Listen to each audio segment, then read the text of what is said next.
Hi, this is Jim from Safety Wars. Before we start the program, I want to make sure everyone understands that we often talk about OSHA and EPA citations, along with some other regulatory actions from other agencies, legal cases, and criminal activity. Everyone is innocent until proven guilty in a court of law. Proposed fines are exactly that, and they are often litigated, reduced, or vacated. We use available public records, news accounts, and press releases. We cannot warranty or guarantee the details of any of the stories we share, since we are not directly involved with these stories, at least not most of the time. Enjoy the show. This show is brought to you by Safety FM.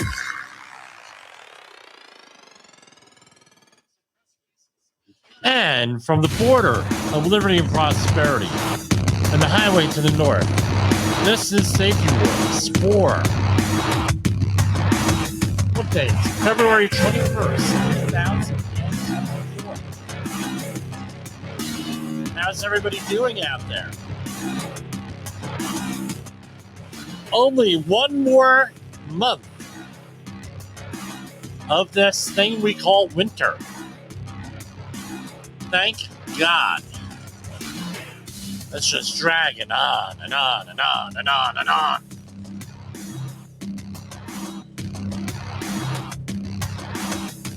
Coming up very shortly, I was talking to Jay Allen today via text message.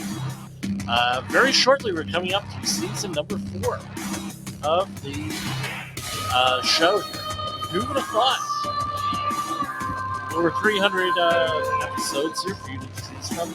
We got a whole bunch of new listeners out there, people I've been interacting with. What's nice is that when I get home from field work, it's still light out a little bit. I got to see people who I haven't seen all year. Just now, it's light out and they're out walking their dog, walking the neighborhood, doing their thing. My four-legged furry friends were very happy to see me today. It's funny, I'm one of those people that gets to know the dogs before I get to know people. It's one of those things. I don't know. I like animals. So, where we've been handling a lot of crises out there, not created by me. So I got a job this past week from a client who's interested in doing business in the United States. And I had to do a little bit of an intro to OSHA thing with them. And I'm probably going to be doing that as a podcast here, as an episode. Right? It may be one of those things that I go and I show one time, and then won't show it again because that's just the way it is. I know Jay Allen was talking about on the Radar Safety Show giving away things for free. And, there's an argument to be made for that because I tell you what, a lot of this human organizational performance stuff came from the Department of Energy. It's open source. On a lot of their research, there's been other research done on this. So it's all out there in the public domain anyway. If you're a U.S. taxpayer, you paid for it. But a lot of times things are packaged a little bit differently, a little bit uniquely. And if you're a regular listener, I often don't pull any punches with things. And tonight is going to be one of those nights that I don't pull any punches. We get stuff sent to us all the time by listeners. And a lot of it's like, well, that's good. That's good. And I really can't go into this. But on this one, I was like, I should go into this because it's like this. We work here at Safety FM. I mean, all of the podcasters and hosts and everything else. We work with a lot of organizations where people get hired to do work for. And these organizations get the hop stuff going on. But then you get this. You get the senior level people at that organization get the hop presentation. I know that they do. All right. And then when they go and back to their organizations, we understand here, organizational change takes a long time. My experience, minimum 3 to 5 years for organizational change. But a lot of these folks are getting the information on human and organizational performance like 10 years ago. And I do understand that often this safety stuff is transient, meaning you get promoted into the health and safety stuff for whatever reason. And then you're there for 2 or 3 or 4 years, especially in the organization we're going to talk about tonight. And then you move on to something else. And basically, you get, some people jokingly say you get promoted to the highest level you're in competence. Now, that's a joke. But oftentimes, okay, I'm not a safety professional. I'm going to be put into the position of as a safety professional. Very little training, very little knowledge. I might be a great engineer. I might be a great scientist. I might be a great whatever. But now I get thrown into this thing. And for you folks in the safety field that are listeners or viewers here, how long does it take you to learn that craft? It's not automatic. It's not boom, boom, we're going to learn it. It takes years. And often safety is seen as a non money making position, your overhead. So a lot of organizations, even the larger ones, do not put a lot of money and time or anything into professional development. Or the other people are involved. I mean, even Todd Conklin in on the him and Jay Allen and other people from this network were at a huge global safety conference in Australia. Uh, he even shares a story where a guy answered a phone during a class of his, right?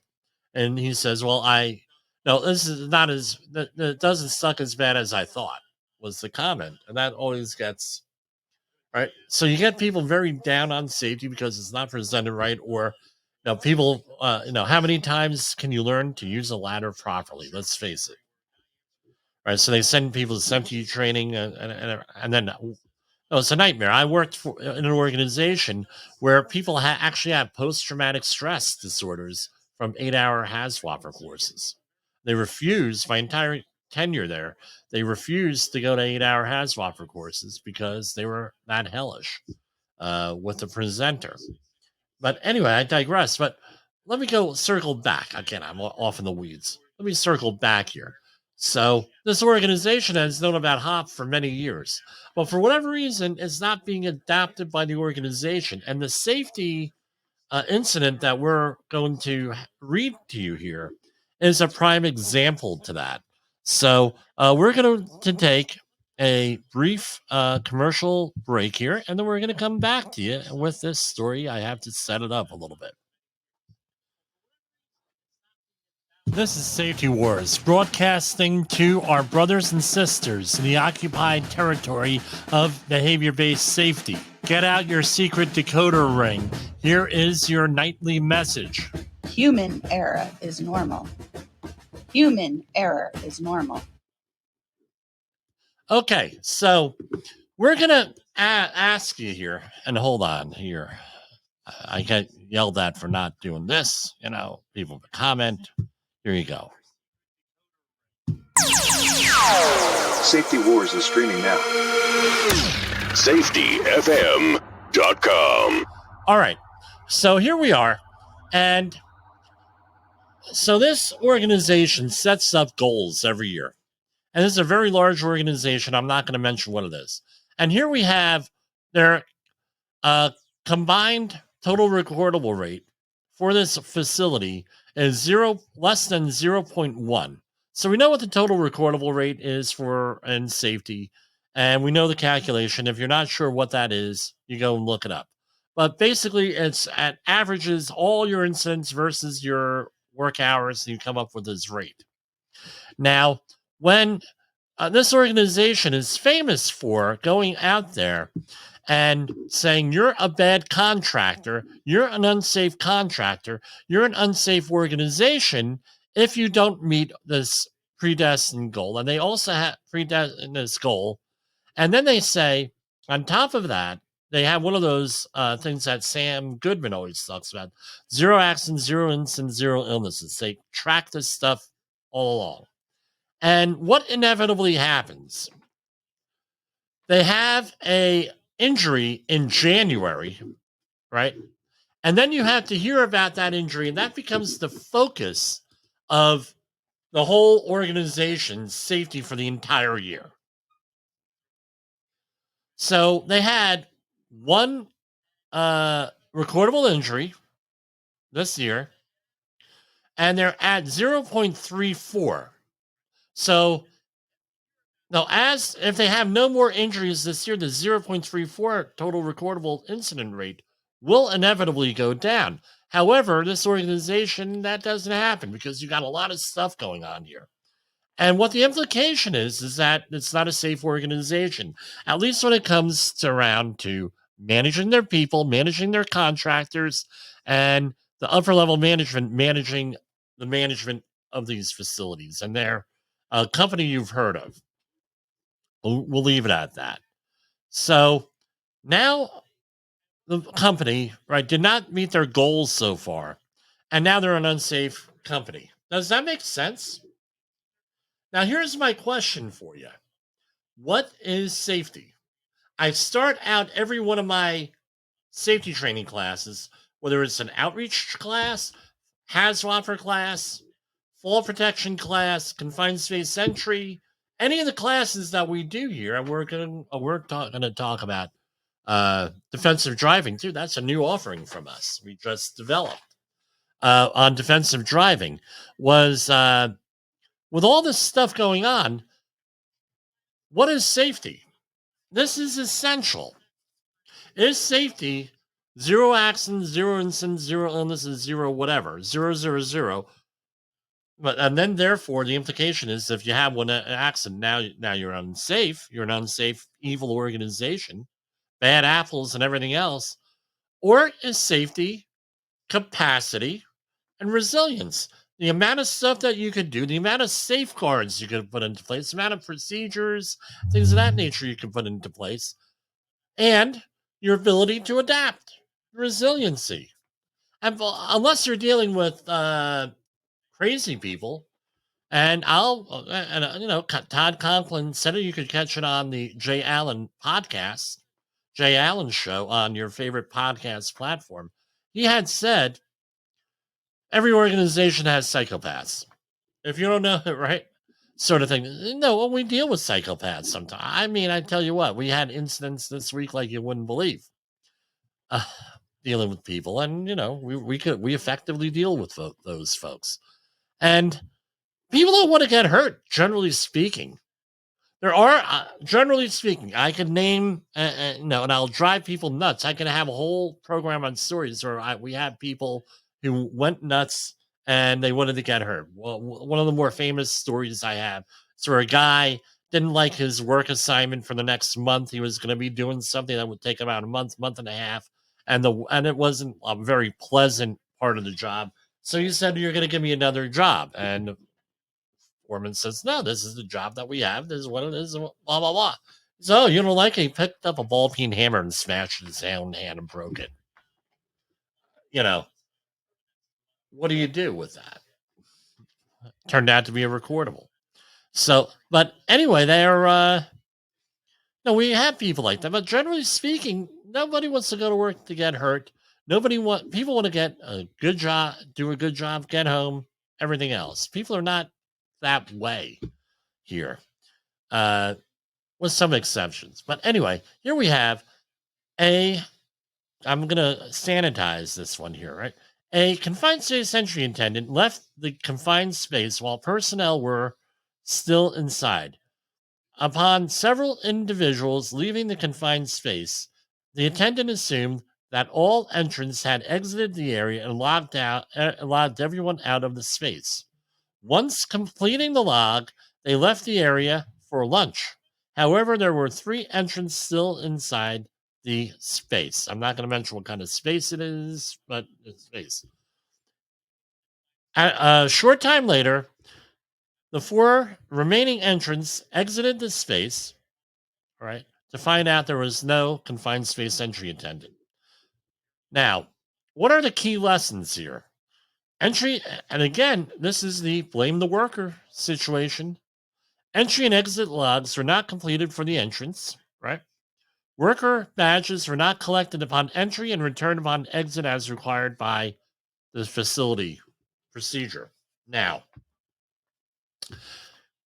I put this out here to a couple of safety professionals, and what do you think they said? And it was all of them. That GD worker, something along these lines, that GD worker, and that doesn't stand for good, should be fired for letting this happen. We got a bad apple. And I'm a little bit disappointed with this stuff here because all of these folks are regular listeners. All these folks, I know that they are. All these folks know about human and organizational performance. They know about know all about this stuff. Now you may say, well, that worker needs to be fired. And 5 years ago, 6 years ago, that's what I would have said. The worker is horrible, bad apple, don't know what they're doing, blah, blah, blah, gotta get rid of them. 6 years ago, I might not. 10 years ago, 15, I probably would have said the same thing. So let's put this into perspective. Now, when this company reports this incident to everybody, this is what they put out. We have another one here, right? Another incident here that they sent me about this organization. And again, I'm not going to mention it because it's going to give the organization away. But it was like the same thing here. Blame the worker, blame this, blame that. The worker, the worker, the worker. We have right here in the safety world what is called the hierarchy of controls. Let's see if I can get that on the screen. We're familiar with what this is. It's well, we got it from here. Let's share this.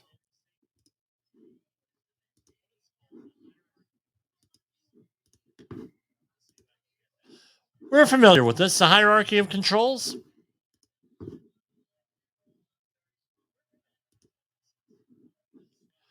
And what is it? Let's get the right aspect here. All right, hierarchy of controls. On the top, you have, for you people who are listening at home, you have elimination. Here. This is right from the Centers for Disease Control website.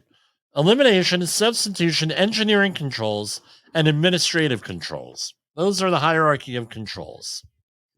Right? We got expanded this. Now, what the idea here is this. The primary way that we try to eliminate hazards, so we have a hazard, and we're doing our hazard assessment, is to eliminate things, right? So you eliminate the hazard, substitute the hazard, meaning you replace the hazard, right, with a less dangerous hazard, less dangerous outcome. So, for example, the example I use is fall protection. People say, well, Jim, fall protection is PPE. Fall protect, yeah, okay, great. But it's more of a substitution because you're still going to get hurt when you deploy fall protection. What the issue is that rather than a fatality or broken bones, now you have back injury, suspension trauma, or also known as orthostatic intolerance. You have all other things that may go on. But it's not a fatality, so you're substituting it. You have an engineering control. You're isolating people from the hazard. That's where your guarding comes in, engineering controls, things of that nature. Now you have the last two that we're going to talk about with this incident. We have administrative controls and personal protective equipment.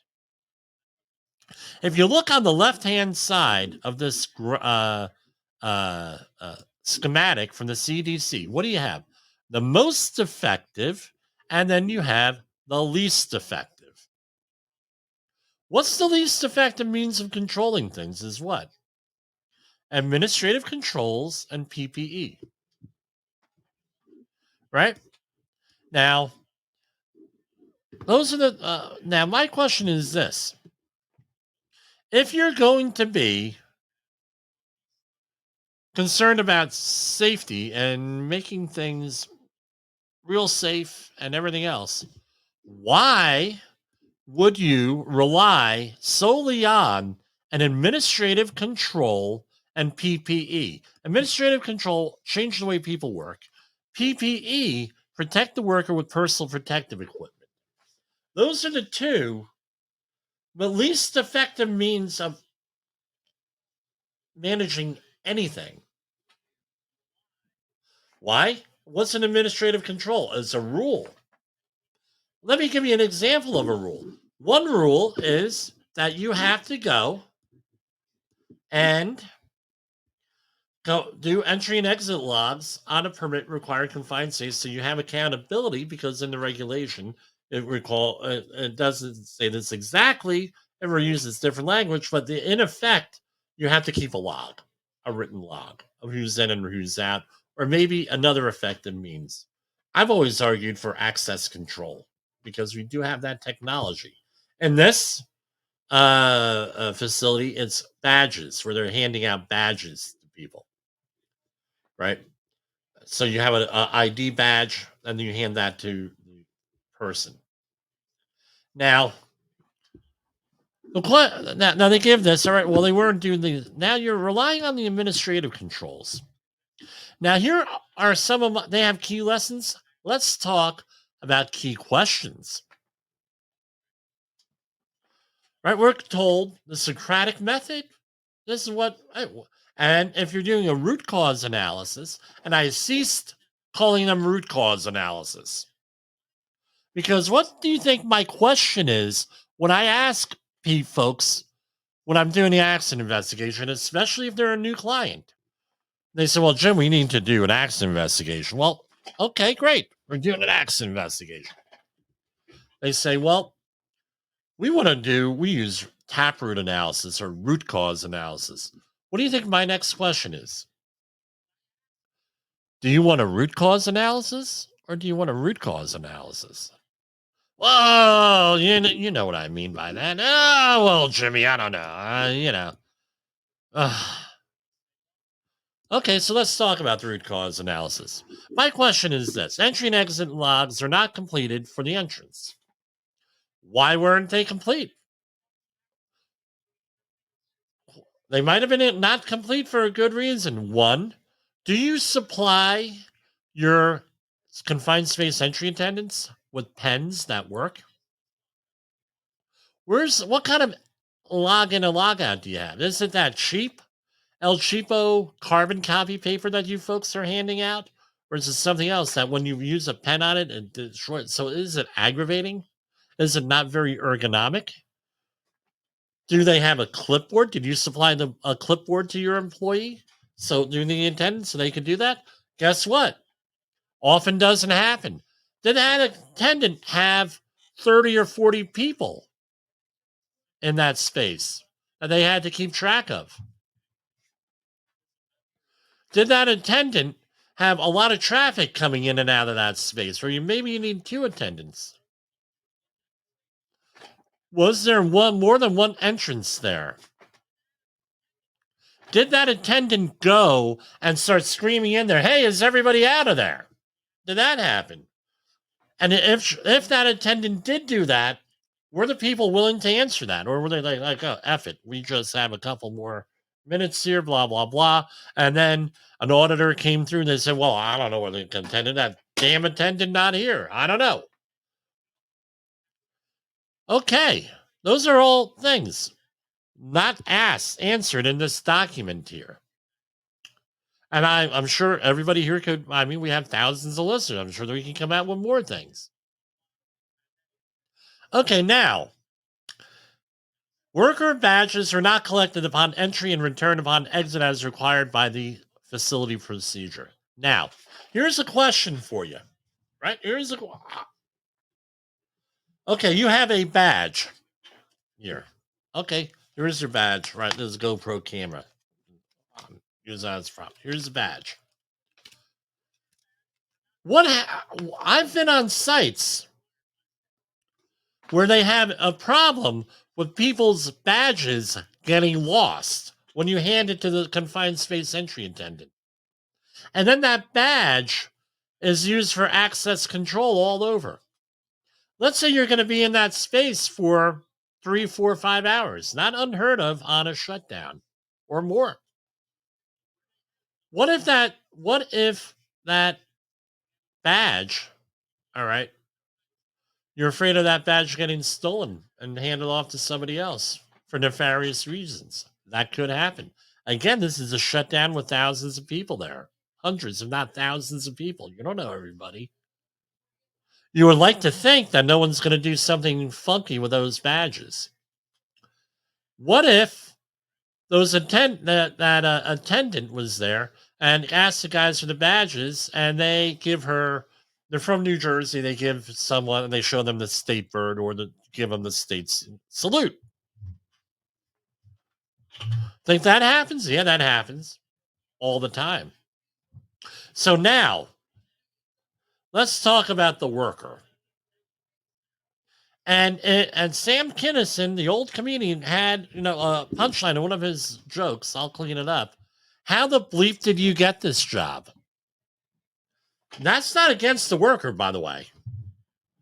How did the worker get the job? Was it through nepotism? I go into this when I do an accident investigation. How long have you had the job? What is your training on the job? What's your education level? Where's your calibration logs? Who's handling the calibration? All of these things get going to a confined. Where's your training certificate? And then I call up on the phone. I say, hey, dude, did you train this person? Is this person in your system? More than one time, person never received training to do that. So did this person have training? Did this person get awareness level training and not the full-blown confined space entry training? Do they have an industrial hygiene background? Do they know anything about how's this? They have to have an OSHA outreach training certificate. Is that a legitimate OSHA outreach training certificate? Right? Did the company pay for that? And now you're saying, well, Jim, this is the worker. We're going to be done with the worker in a second here. All right. Next one. All right. How did the company get the job? Was it by competitive bid? Lowest bidder? Or was it the lowest qualified bidder? Or was it the qualified bidder? Or was it because the owner of that company went out and took the management from the other company to a baseball game the year before? Did the owner of that company make some phone calls on behalf of one of the company managers whose granddaughter was going into a university that this guy was an alumni from? How about they're a new company and they don't have a history, but they have a total recordable incident rate of 1 because they're or 0, or I'm sorry, experience modification rate of 1 because they're a new company. They got the thing, but hey, we know them. We got people have experience. What kind of training does the company provide to the people? Is there a test that they can actually fail? How about background check? Did the person pass a background check? In the oil industry, like this is from, they probably did. They had a TWIC card thing, but TWIC card only is like with federal crimes and high level crimes. How about the minor ones? A whole bunch of petty thefts, a whole bunch of petty crimes. What's the demeanor? Did you actually interview this person who was doing the job? Or did they just go, hey, we need to throw a body out there. Hey, here's a meter. Read the meter, blah, blah, blah, and blah, blah, blah. Do they actually understand what they're looking at here? This is all management's issue. They put someone possibly that is not well-equipped or well-versed as a confined space entry attendant. No experience on that. That's not the worker's fault. If they don't have the resources or anything, or the authority Maybe these guys gave her this person the bird, walked in, and the person has no authority on the job. How about the 4 workers that went into that didn't hand in their IDs? Oh, now we're expanding things. What was their training? What's their management like? All that goes into that. So, how do they get the job? How do they do they understand how to use the equipment? Were they trained to use the equipment? Is it legitimate training? How about the incentives? Maybe they had a issue like this before. They reported it to their management. The management said, "Well, hey, we're not going to be here to start trouble. We got another shutdown at another facility. Word's going to get around. Blah blah blah blah blah." How's that? Now, does the management actually oversee their own employees? How's that? Whoever the confined space entry attendant company is, usually that's third party at this in this situation. Do they do management? How long was that person on that job that day? Were they a new employee? First time as an attendant? You're putting them into an impossible situation. Is that person uh, expected to stay there for 5 or 6 hours at a time without a bathroom break? Oh yeah, that happens. So I've seen that happen. Person has to go to the bathroom. Guess what? Now, well, that's a management issue. Are you rotating employees? Are you rotating them so they don't get friendly with the workforce? So maybe they could better manage this and follow the rules.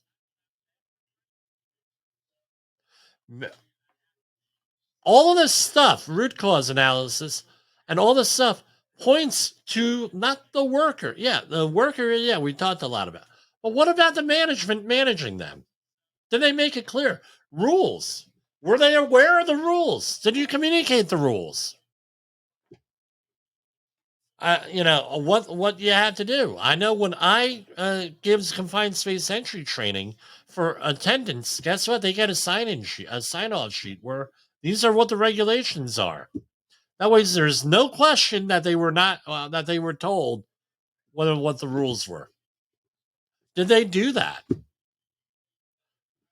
Again, this facility says, well, attendant. I say management, not doing their job. What was the incentive that they were working under? Oh, we're in a big hurry. We're in a big hurry. We're in a big hurry. Blah, blah, blah, blah, blah. We're in a big hurry. Well, guess what? You have that sort of thing, attitude. That's where you're going to have a problem come up. And who's communicating that? And why are they blaming the worker? I can tell you. At this facility, the owners, if it's still this way there, but for years it was that way with this facility, that the management's end of the year bonus was was impacted by the total recordable incident rate. All right, so now you have these folks used to call them the traveling roadshow, now directly impacting your bonus at the end of the year. All in there. Again, that's a management problem. So I want you to go home and think about it. In hindsight, what are we doing? Why are we relying on administrative controls and PPE, right? For hazards rather than elimination, substitution, engineering. What are the controls? Let me circle back around that for a minute. What are the controls on the confined space? If you're relying on that worker there doing their job right, and that's your only control, you're going to fail. People will die. People will get hurt. So what do we have? We have a lot of stuff. We have training. When you're going into this particular confined space, you have an electrical disconnect. You have lockout, tagout. You have double block and bleed and physical disconnect, creating an air gap of all things going into that confined space. You have a clean out that's going to eliminate all of the toxic potential for toxic and hazardous materials in there. If you are doing something that adds to atmospheric hazard, you're going to have ventilation. You have all the PPE that's in there. You have a lot of different things going on with in there, and that all adds to the safety. So if one thing fails, now you have a backup. So you've eliminated all the hazards here, right? You've eliminated all the hazards for that space. You issued a confined space entry permit. All the hazards are eliminated. The checklists are done. Assessments are done. My question is this: what mode of work was the person in? Were they rules-based mode?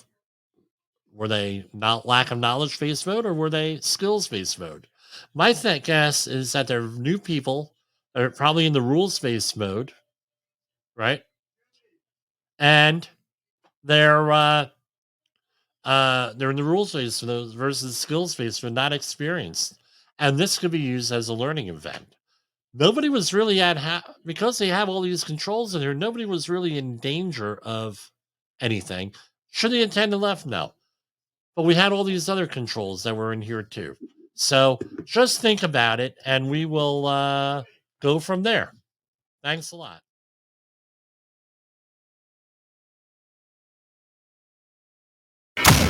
In the professional safety community, communication and planning are just a few keys to your program's success. The question many practitioners have is, where do I start? Dr. Jay Allen, the creator of the Safety FM platform and host of the Rated R Safety Show, has built a global foundation to help you along the way. Go to safetyfm.com and listen to some of the industry's best and most involved professionals, including Blaine Hoffman with the Safety Pro, Sam Goodman with the Hop Nerd, Sheldon Primus with the Safety Consultant, Jim Pozell with Safety Wars, Emily Elrod with Unapologetically Bold, and many others. As individuals, we can do great things, but as a team, we become amazing. Dial into safetyfm.com today and surround yourself with a powerful force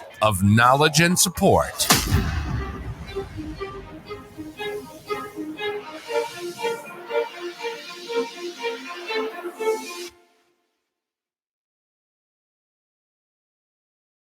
OSHA recordables, catastrophic losses, environmental disasters. You want answers? So do I. This is Jim Posel with Safety Wars. That's my daddy! In an unpredictable world, one voice rises above the chaos. Meet Jim Posel, a seasoned safety expert who's navigated through some of the most dangerous scenarios, from anthrax, explosive cleanups, disasters, and numerous environmental cleanups, and lived to tell the tale. Now, he's bringing his wealth of knowledge, insights, and experiences to you through Safety Wars. From workplace hazards to the hidden dangers in your own home, Jim covers it all. With his engaging storytelling and expert analysis, Safety Wars isn't just a podcast. It's your guide to a safer world. Join Jim Posel and become part of the Safety Wars revolution. Available on Spotify, Apple Podcasts, YouTube, and wherever you get your podcasts and videos. Safety Wars. Your safety is our mission. So that took longer than I thought here going into that. But that's fine. I mean, we had to say that. We're going to talk about, there's our hierarchy of controls. Okay, we're going to talk about the OSHA news, right? So they had two press releases come out today. All right, one with, and just for complete disclosure, I know who this other firm is here. Here. So the U.S. Department of Labor, this press release was from yesterday. U.S. Department of Labor's OSHA has cited a steel fabrication business after finding the company willfully exposed workers to safety and health hazards at its Millville shop. OSHA issued citations, 4 willful and 7 serious violations against a certain company and proposed $348,000 plus in penalties. The agency's investigation began on July 26, 2023, in response to a complaint. Here's a quote. A few months before our inspection, the company hired a safety consultant. This is a quote here from OSHA Area Director Paula Dixon Roderick out of the Marlton area office. who identified, so the company hired a safety consultant who identified multiple safety and health hazards at the fabrication shop. However, the company failed to correct the hazards. Now, employers are legally obligated to provide a safe and healthful workplace for all workers. That is the general duty clause. And the company is family owned and operated, blah, blah, blah, blah, blah. Now, this is where you get, my question is this. All right. How did OSHA find out? Who did the reporting? Was it an employee? Was it the consultant that they brought in who may not have gotten paid? That happens. I've heard of that already. Or a consultant that just saw stuff so egregious that they felt compelled to do it, right? To do it. Now, there's a couple of ways you can handle this. Let's say, and I've heard this from different attorneys, if you are a company and you are deciding to hire a safety consultant to come in and look at things, guess what? You have to be willing to hear and listen, and you have to be willing to take their advice. I'm not saying necessarily implement it, because I know some safety professionals go overboard. They often try to upsell people. But if it's a legal requirement, you're really supposed to do it. I don't know. So these things, right now, the other thing is this, right? For willful, how did they find out about that for willful? Was that in a report that was open for discovery by somebody? So, for example, the OSHA is allowed to interview your employees. The employees don't have to be interviewed, but they're allowed to, in there. They still have a fifth and sixth amendment right dealing with OSHA. You don't have to answer. I assume that may not be a very successful strategy, but you don't have to. Did one of the employees say, "Hey, oh yeah, we had this guy come in and blah blah blah blah. He sold us this, this, and this," and then they say, "Well, okay, great." I'd love to know how this happens. So here we go. The issued citations and the usual front matter here, and abatement form. Citation 1, item 1, right? And it doesn't say here how.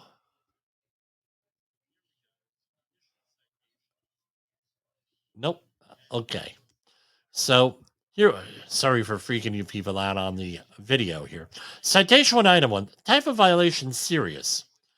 29 CFR 1910-106.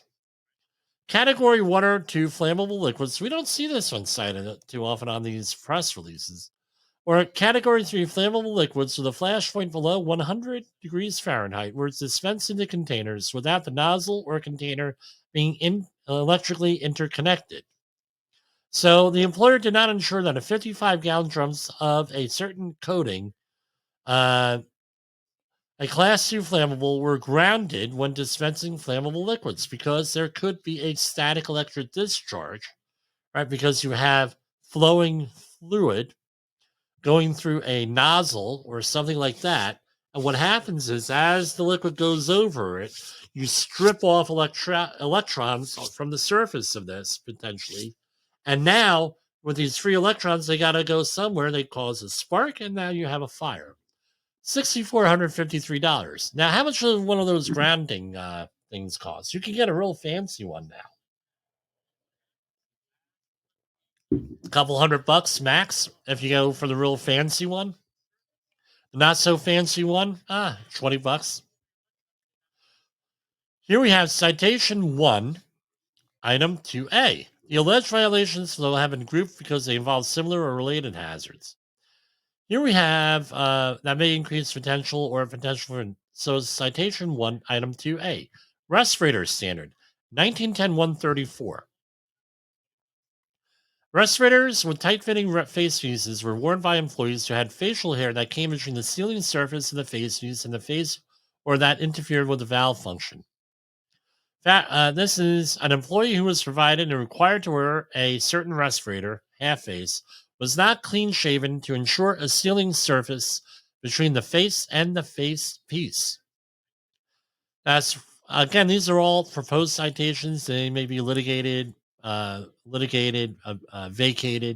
negotiated downward, right, or upward. 48, right? So again, this is, you might say, well, the worker wasn't clean shaven. Yeah, but the client was not enforcing rules. In our previous thing, my question is this: that's probably not the first time that happened with the IDs. Guess what? Was this allowed behavior? Was this encouraged? I don't know. Now, how are you going to abate this? Probably what I would do is make sure that every employee who has to wear a respirator would sign a affidavit saying that they were told that they had to be clean shaven. That's often what I do in these situations. Citation 1, item 2B. This is again respirator standard. The employer did not ensure that each employee could demonstrate knowledge of why the respirator was necessary, how it properly fit, uses, storage, maintenance, etc.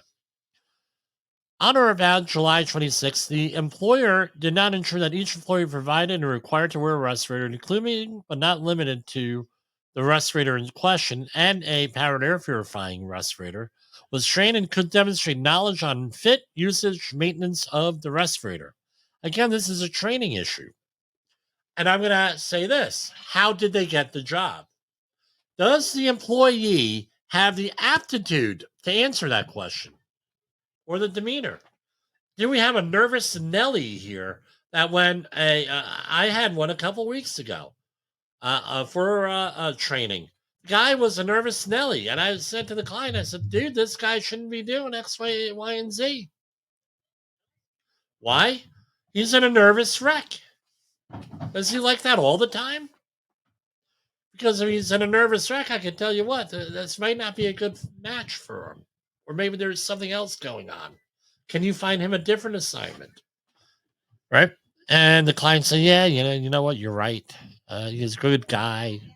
Let's find a different spot for him. Okay, great. Here we have another one. Citation 1, item 3, 29 CFR 1910-179. The following items were not inspected for defects and intervals as defined in J12 of this section, specifically indicated including observation during operation for any defects which might appear between regular inspections. And we're talking about hoists here, not inspected. Right? So the hoists, I always tell people, inspect them like once a year by a third party, especially the big ones here, right? This is a 3-ton hoist.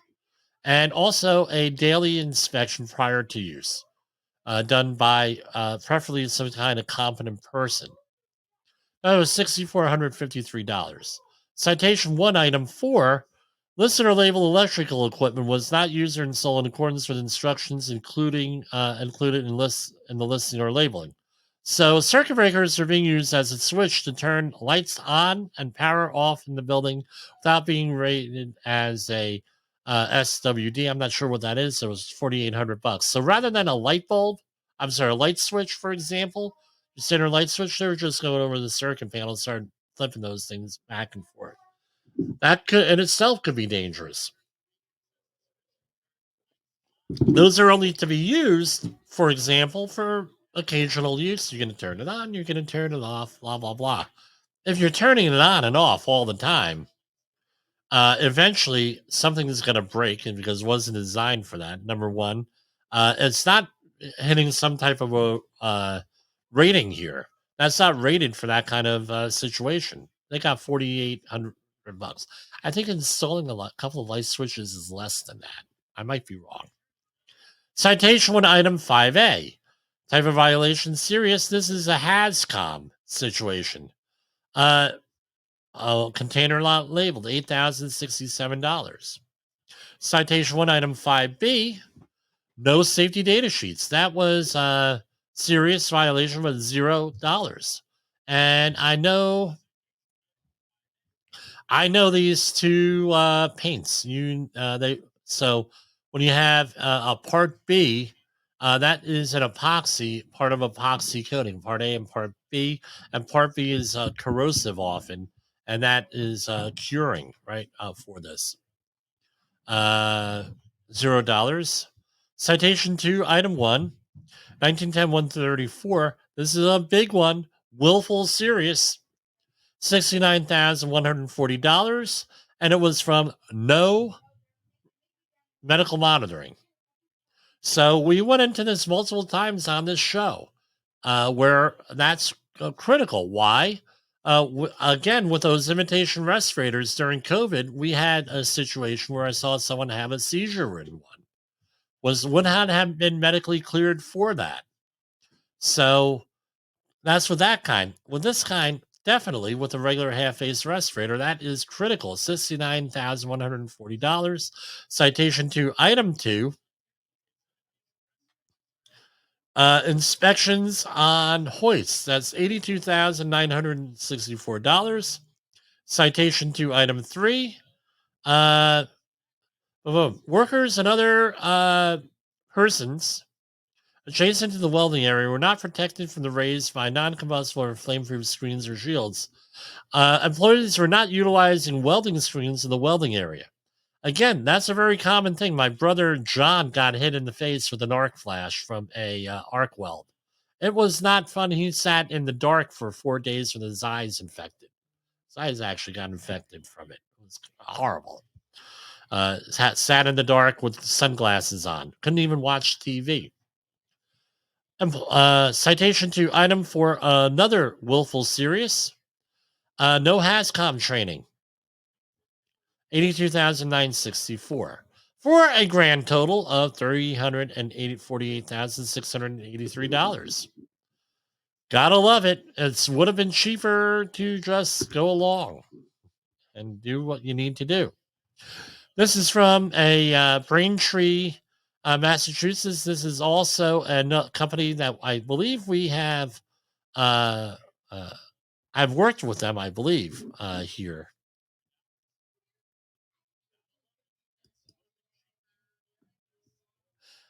Yes, I have done work with this company. Yes. When was this issued? 2/8. Okay, so after the 15 days, gonna come up. Wow. Heard of one company? Worked with this company on a project already. Citation 1, Item 1. The employer did not initiate and maintain programs which provided for frequent and regular inspections of the job site by a competent person. So this is employees are exposed to multiple fall hazards, eye and head injuries because the employer did not provide frequent and regular inspections by a competent person. $7,098. Citation 2, Item 1. Willful serious fall protection violations. People 6 foot or higher. This is a construction company. They had multiple things cited. And this was $70,982. Willful. Citation 2, Item 2. Here we have another fall protection requirements. No competent person. So the employer does not have a program to ensure compliance with fall protection requirements and does not designate any competent person to ensure that workers use appropriate fall protection. To abate this item, the employer must initiate and maintain a program of fall protection. $70,982. Citation 2, Item 3A, portable ladder problems. Did not extend ladders above a wall, extension Item 3 or above the landing surface. Almost $71,000. Citation 2, Item 3B, willful serious. Employees using ladders for carrying objects or those that could cause the employer to lose balance and fall. Again, bags, equipment bags. That was 0 on there, but this was a willful and repeat. Multiple instances here of this. Citation 3, Item 1. They just pinned them for willful. Repeat serious. No hard hats, $14,195. Citation 3, item 2, no safety glasses, no face protection, $35,000. That was a willful, repeat, serious, multiple incidents.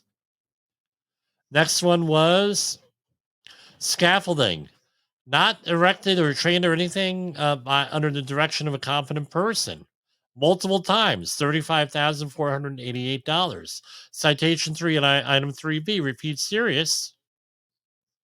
Here we have pre-pull out a scaffold more than 10 feet were not protected from falling to a lower level. This one was $0. Citation 3, item 3C, type of violation serious. Ladders used to support the ladder jack scaffolding did not meet requirements of whatever. Again, they were cited multiple times for this here, allegedly. $0. And citation 3, item 3D, another $0, which was again, ladders out of spec, not being used properly. And the rest were 0. And another one, other than serious, not providing records within 4 business hours, 1,014, for a grand total of $306,229. Gotta, I don't know. Stop breaking the law. No, I guess. So we're going to be wrapping things up here. We hope to be on the air tomorrow. If not tomorrow, then probably Friday. Let us get our outro. You have an intro, you got to have an outro. And we will be seeing you tomorrow. Have a great day.